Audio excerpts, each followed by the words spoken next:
Right. I saw something today I never should have seen. My own son, Marcus, the boy I raised with so much love, rifling through my documents like a thief in my own home. And the worst part is, he doesn't know I saw him.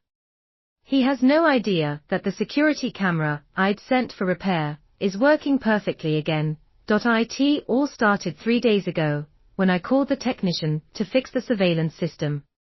It had been broken for weeks, and I felt vulnerable. A 68-year-old woman living alone after Marcus and his wife, Angelica, insisted on moving in to take better care of me. How bitterly ironic. I completely forgot to mention to them that I had hired someone to do the repair. I was so used to them controlling every aspect of my life that it slipped my mind. But thank God it did, because otherwise I would have discovered the truth too late. This morning, after Marcus supposedly left for a job interview and Angelica went to the grocery store, I decided to check if the cameras were working on my phone. The app the technician installed let me see the whole house in real time. At first, I thought I'd test it later, but something urged me to do it immediately. I tapped the screen and there they were, crystal clear images of my living room. My heart stopped. Marcus and Angelica hadn't gone anywhere. They were standing in my living room with all my documents scattered across the coffee table, as if it were their personal office. Marcus held the folder of important papers I always kept locked in my bedroom desk. Angelica was examining sheets one by one in the light from the window. They moved with the familiarity of people who had done this before. Where's the original deed? Angelica's voice came through the camera's audio, cold and calculating. Albert told us he specifically needs the original document to make the forgery believable. That name, Albert, sent a chill down my spine. He was a shady lawyer Marcus had met at a bar, someone who had always given me a bad feeling. Now I knew why. It has to be here, Marcus said, frustrated. Mom is so meticulous with these things. She keeps everything organized. He said the word as if it were a curse. The same order and care he once praised me for, now turned against me. Angelica held a document up to the light. Look at this, Marcus. The appraisal says the house is worth more than $500,000. Albert was right. It's worth the effort. The house I bought with 30 years of nursing work. The house where I raised Marcus, after his father abandoned us, when he was just 5 years old. The house I planned to leave him as an inheritance, not a prize to be stolen while I was still alive. Once we have the deed in our name, Angelica continued, we can sell and move her into something smaller. A one-bedroom apartment will be enough for her last years. Her last years. They were talking about me as if I were already dead, as if I were nothing more than an obstacle in their path to prosperity. Marcus walked into my bedroom. I watched through another camera as he yanked open drawers, searching desperately. She must have a safe deposit box or something, he muttered.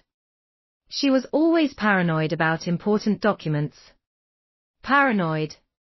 Another word once meant as protection, now twisted into an insult. He returned to the living room with empty hands, his face flushed with frustration. Angelica stood waiting, arms crossed. Albert gave us until Friday to get the original deed, she reminded him. Without it, he can't do the job. And without the job, we'll keep living on the crumbs your mother gives us. Crumbs. That's what she called the $700 a month I gave them from my modest pension to keep peace in the house. We'll pressure her more, Marcus said, collapsing into my favorite armchair. We'll tell her they are Cal insurance papers, something urgent she needs to sign. She's been so confused lately, she won't even read what she's signing. What if what? Angelica pressed, what if she gets suspicious? I've noticed her being more attentive lately, like she's watching us. My heart raced. Had I been too obvious? Angelica laughed with scorn. Please. Your mother spends her days watching soap operas and talking to herself. If she was so attentive, she'd know you've been lying about job hunting for 2 weeks. 2 weeks. So he hadn't even been looking, as he claimed. It was all an act to keep me calm.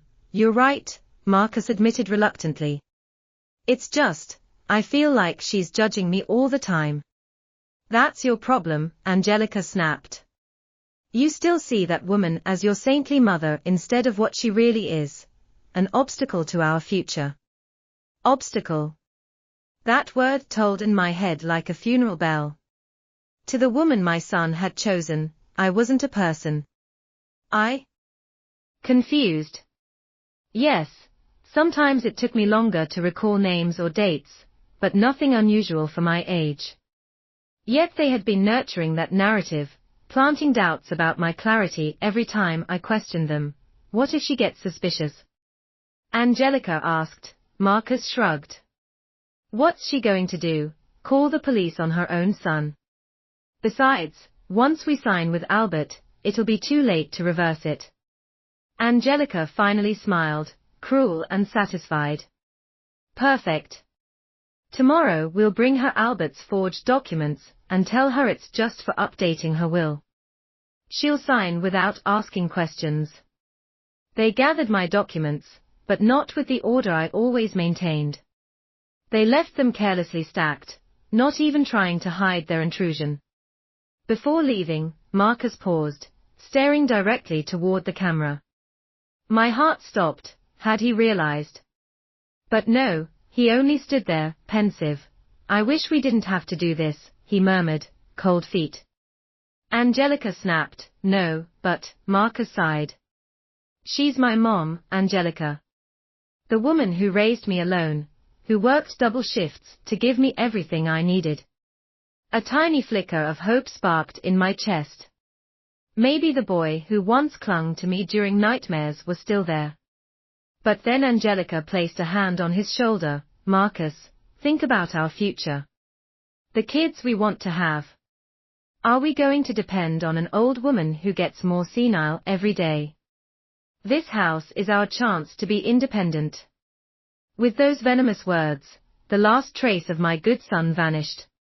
His face hardened with greed once more. You're right, he said. It's time to think about us. They left the room, while I sat frozen in the kitchen, watching my phone screen like it was a horror movie. But this wasn't fiction. This was my life falling apart in front of me. For 35 years, I had built that man. I fed him, clothed him, educated him, comforted him in failures. Celebrated his triumphs. I worked myself to exhaustion to pay for his college. I gave up rebuilding my own romantic life to focus entirely on him. And now my greatest creation had become my greatest betrayal. But there was something Marcus and Angelica didn't know, something that turned them from hunters into prey without their realizing.